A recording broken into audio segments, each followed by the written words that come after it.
खेत है तो हमारे खेतों की लंबाई ज्यादा होती है और चौड़ाई हमारी कम होती है। तो हमें सैंपल जो उठाना है, जो नमूना उठाना है, वो कौन से खेत का उठाना है। नंबर 1, जो हमारे घर के अगल बगल का खेत है उससे हमने नमूना नहीं लेना है।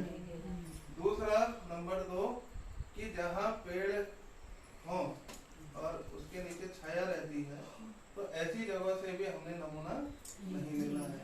जहाँ पर हमारा गौशाला है और गोबर बह के, चाहे वो पानी के साथ बह के जा रहा हो या हम वैसे डाल रहे हो खूब ज्यादा गोबर, तो उस खेत का भी सैंपल नहीं लेना है, क्योंकि उसमें सब कुछ ठीक है। हमने उस खेत में लेना है जो हमारे घर से दूर हो, जिसमें पहले अनाज खूब होता था, अब उसमें अनाज कम हो गया, तो ऐसे खेत का हमने चुनाव करना है। दूसरा, जब हमने खेत का चुनाव कर लिया तो हमें सैंपल कैसे उठाने हैं। अब ये हमारा खेत है, तो ऐसा नहीं कि हमने गए और एक गड्ढा बनाया, मिट्टी भरी और ले आए। तो हमने क्या करना कि खेत का ये सतह है,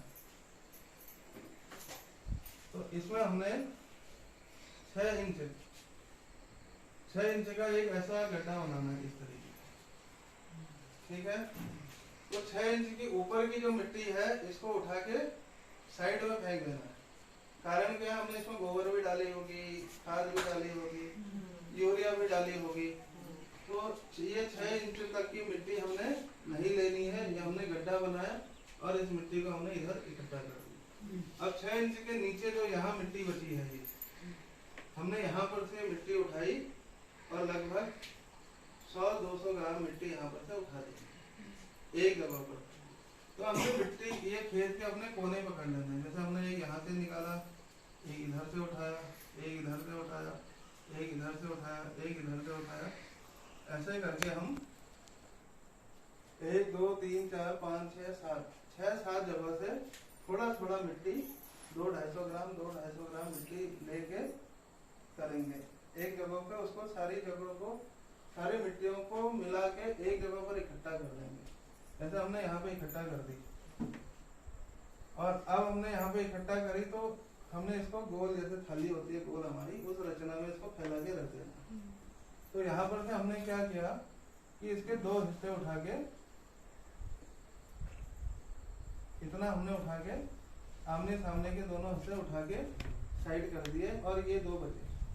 फिर इन दोनों हिस्सों का मिट्टी को हमने फिर से मिलाया और एक दूसरी जगह पर ऐसे फैला के रख दिया। अब जब दूसरी जगह पर हम फैलाएंगे तो एक छन्नी से इसको अच्छे से छान के यहाँ पे इकट्ठा करेंगे, ताकि इसमें गोबर के टुकड़े, पेड़ों की जड़ें, लकड़ियाँ, कंकर, पत्थर, ये सारी चीजें इसमें से निकाल के साइड हो जाएंगी। केवल पाउडर फॉर्म में मिट्टी बची हुई। तो यहाँ भी हमने 2 सिरे इसके गायब कर दिए और 2 सिरों का हमने इकट्ठा किया और ये 250 ग्राम से आधा किलो मिट्टी हमने सैंपल के लिए भेजी। अगर जैसे आजकल का मौसम है, खेत हमारा गीला है, तो हमने इस मिट्टी को खूब अच्छे से सुखा देना है। गीली और नमी वाली मिट्टी का जो रिपोर्ट आती है वो अच्छी नहीं आती है। जैसे डॉक्टर कहते हैं ना कि टेस्ट करना है तो ये वाले टेस्ट जो है ये खाली पेट होंगे, तो खाना खा के नहीं आना।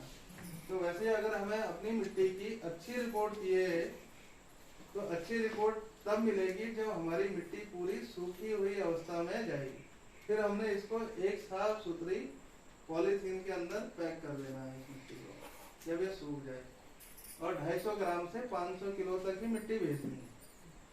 और दूसरा काम कि जब हमने पन्नी के अंदर रख दिया तो उसके बाहर से अपना नाम, अपना पता, अपना आधार नंबर, गांव का नाम, ब्लॉक का नाम, तहसील का नाम, अपना मोबाइल नंबर, यहाँ तक कि अगर आप भूल सकते हैं तो उसमें खेत का नाम भी डाल दो और फिर उस स्टिकर को या उस कागज को उस पन्नी के बाहर से चिपका दो और फिर उसके बाहर से एक पन्नी और डाल दो, क्योंकि ऐसा तो है नहीं कि स्टिकर हो सकता है कहीं गिर सकता है। तो एक पन्नी और बढ़ाते रहेगी तो हमारा स्टिकर उसमें सेव रहेगा।